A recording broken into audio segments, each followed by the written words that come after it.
미 국제 수익률이 굉장히 가파르게 상승하고 있는데 이것도 역시 사인도 굉장히 가파릅니다. 내년이 되면은 단기 금리를 내리게 되면 경기 침체 또는 경기 둔화가 본격적으로 시행됩니다. 하지만 그 과정은 반드시 필요합니다. 왜? 지금 정상화로 돌려야 되는 거니까. 경기 침체나 경기 둔화가 이제 시작이 되면 이제 투자 전략을 이제 우리가 이제는 좀 바꾸셔야 된다는 거죠. 네, 반갑습니다. 오늘은 YG스톡 유튜브 채널 운영하고 계시는 안동훈 대표님 모셨습니다. 대표님 반갑습니다. 네, 안녕하세요. 요즘에 시장이 갑자기 좀 변동성이 커지고 쉽지 않아지는 것 같아요. 오늘 여기 오면서도 오늘 새벽에 미국 주식시장, 그다음에 한국 주식시장 아주 그냥 변동성이 커지고 있잖아요. 그러니까요. 그래서 지금 많은 분들이 사실 올해 들어서 보니까 올해 유난히 9월 증시가 좀 많이 하락을 했는데 올해 들어서 이렇게까지 하락한 장세가 없었다 보니까 유독 많이 힘들어 하시더라고요. 예. 그래서 이게 10월에도 연이은 하락이 나오는 것인지 진짜 예전부터 막 경제 안 좋다 했는데 이게 진짜 증시의 충격이 그대로 받아지는 것인지 뭐 여러 가지 요즘에는 또 미국과 중국 중심으로 해서 경제적인 이슈도 별로 그렇게 좋은 얘기도 안 나오고 그래서 정말 많은 걱정을 하고 계신 것 같은데 그래서 오늘 대표님께 그래도 나름대로 좀 여러 가지 여쭙도록 하겠습니다.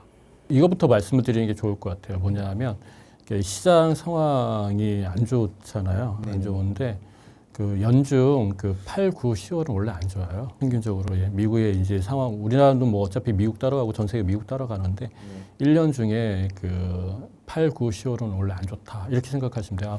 제가 이제 부자팀에도 한번 상반기에 나왔을 때 그 얘기 살짝 해드렸는데 그게 지금 또 적용이 되고 있다 보시면 돼요. 확률적으로 굉장히 높습니다. 그 이유가 이제 연말정산 시즌도 있고, 그 다음에 이제 펀드 매니저들이 본인들 이제 그 평가 기준이 이제 있거든요. 8, 9, 10월이.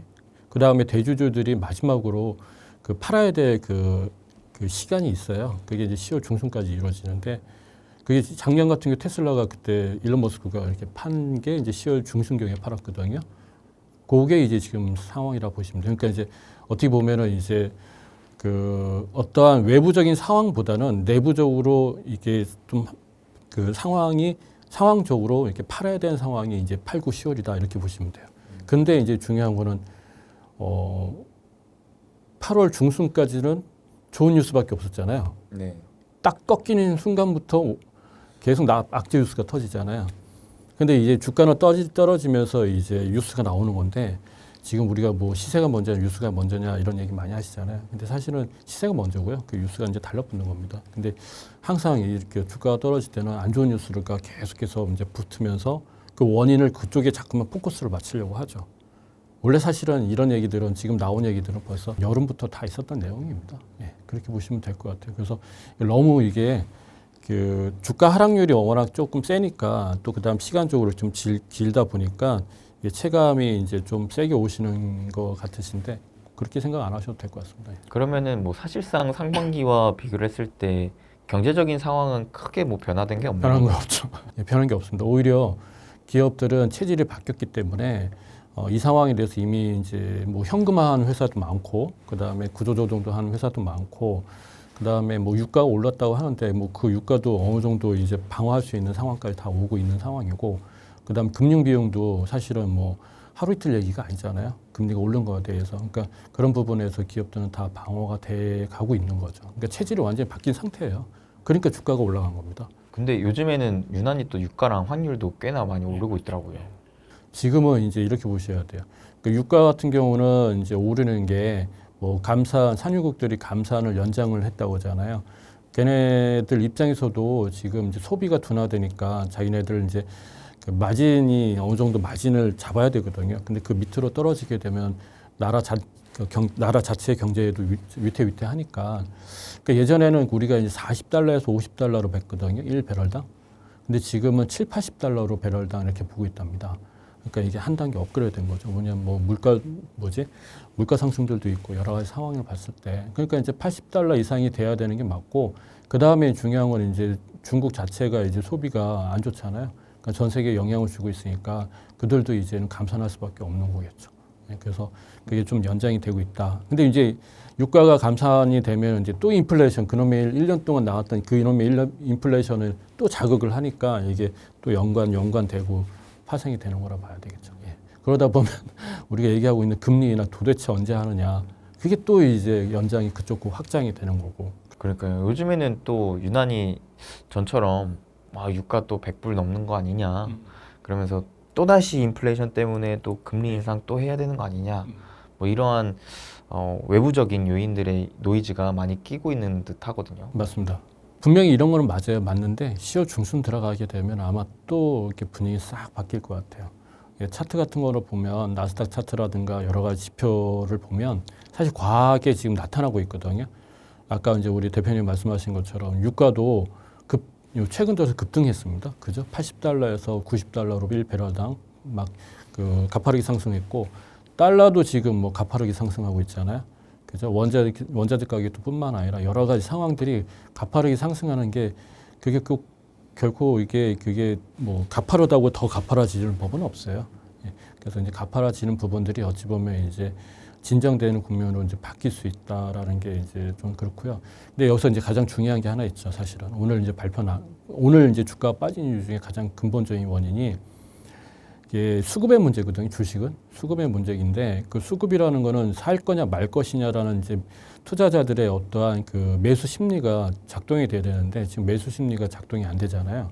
대표적으로 미 국채가 지금 사상 최고치를 찍고 있습니다. 이건 무슨 얘기냐면 이제 그 채권을 안 사겠다는 얘기하고 똑같아요. 채권을 사야 된다는 이유는 뭐냐면은 증시에 어떤 도움을 주냐면 그러니까 이제 돈을 빌려주겠다는 얘기거든요. 그럼 자금이 돌아간다는 얘기인데 지금 대출도 안 해주겠다 이런 얘기하고 똑같거든요. 미국 국채가 지금 셧다운을 얘기가 나오고 있고 그 다음에 그 유가라든가 아니면 물가 상승률이라든가 또 미국에 또 파업까지 일어나고 있지 않습니까?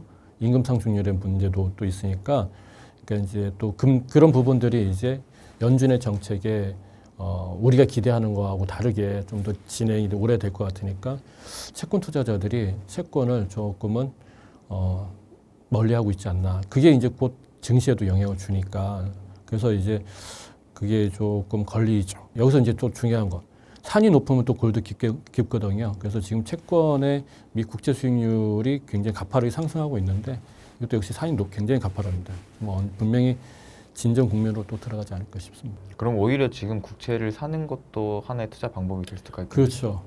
저는 국채를 사는 거 좋은데 물론 이제 적극적으로 뭐 이렇게 막 들어가시는 것보다는 왜냐하면 금리하고도 연관돼 있고 미 연준 정책하고도 연관돼 있고 미국의 그 정부의 그 하는 일에 대한 어떤 행태, 그 신뢰가 그런 부분도 바탕이 되기 때문에 적극적보다는 하나의 포트폴리오 상황에서 좀 담아놓을까 이 정도 수준을 생각하시면 좋을 것 같아요.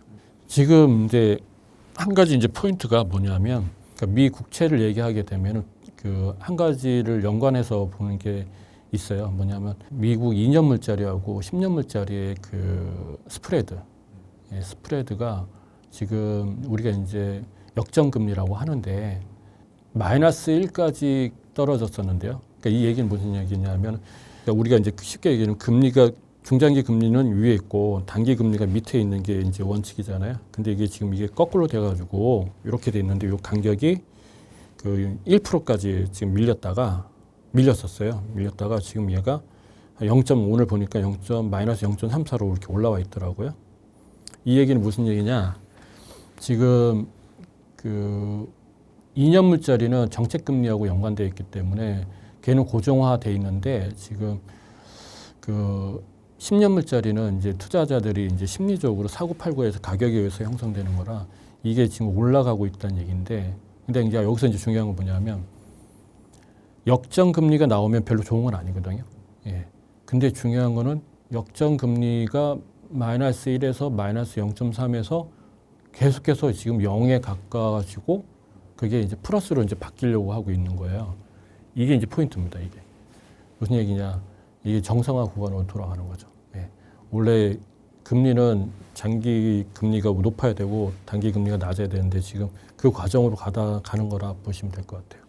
그럼 이제 문제가 뭐냐면 이제 금리가 높은 상태에서 유지되고 있으니까 이게 뭐 내년이든 아니면은 뭐 내년이겠죠. 내년이 되면은 단기 금리를 내리게 되면 완전히 이제 정상화되는다 이렇게 보시면 되죠. 하지만 이제 한 또 단점이 있어요. 뭐냐면 그러니까 역전 금리로 갔다가 플러스로 넘어가는 그 구간에서 경기 침체 또는 경기 둔화가 본격적으로 진행됩니다. 그래서 지금 그 얘기가 자꾸만 나오는 게 그런 의미라고 보셔야 될 것 같아요. 하지만 그 과정은 반드시 필요합니다. 왜? 지금 정상화로 돌려야 되는 거니까. 그래서 지금 국채 수익률이 굉장히 높아지고 있는 게 어찌 보면 부정적이지만 한편으로 보면 장기적으로 보면 이제 정상화되는 과정이라고 봐야 되겠죠. 예. 그러면 경기 침체가 본격화된다라는 것 자체는 또 증시에 또 충격을 줄 수 있는 요인 아닌가요? 주죠. 당연히 주죠. 요런 이제 유동성 장세가 끝난 상태에서 경기 침체나 경기 둔화가 이제 시작이 되면 이제 투자 전략을 이제 우리가 이제는 좀 바꾸셔야 된다는 거죠. 그러니까 이제 자산 배분을 좀 그동안 이제 한 방향으로 하셨다, 그런 업종별로 하셨다 그러면 좀 안전하게 할 필요가 있는 것 같아요. 그래서 예를 들어서 2차 전지만 하셨다. 그러면 우리나라 같은 경우는 반도체도 하시고, 그 다음에 뭐 전기차도 하시고, 뭐 바이오도 하시고 이렇게 좀 뿌려놓고 이렇게 좀 이 기간을 지나가시는 게 좋지. 한 방향으로만 수익률에 집중하시면 쉽진 않으실 겁니다. 물론 이제 상황이 안 좋으면 미 연준은 금리를 내리게 됩니다. 그러면서 이제 여러 가지 이제 스프레드가 이런 거, 미 국채 수익률하고, 그러니까 미 국채 수익률 2년짜리하고 10년짜리가 정상화되는 과정에서 금리를 반드시 내릴 것 같은데, 그런데 금리를 내린다는 자체가 경기가 안 좋기 때문에 내리는 거거든요. 그런데 이제 그게 이제 증시에는 우리가 얘기하는 성장주라든가 이런 기업들에는 또 호재로 작동되거든요. 근데 그 기간까지가 이제 불편한 거죠. 지금 그게 이제 나타나는 거잖아요. 언제 내려줄 거야? 뭐 이런 식으로 기다리고 있는데 그렇지 않다라고만 얘기하고, 그러니까 이제 성장주들은 갈피를 못 잡고 올라갔다 내려갔다. 그러다 보면 이제 매수세가 이제 빠지게 되면 이제 주가 자연스럽게 빠지게 되는 거거든요. 그러니까 그런 부분들이 한동안 이제 좀 진행이 될 텐데, 그래서 이제 지금 포트폴리오 좀 재구성을 하시는 게 좋을 시점이 아닌가 싶습니다. 이참에. 예.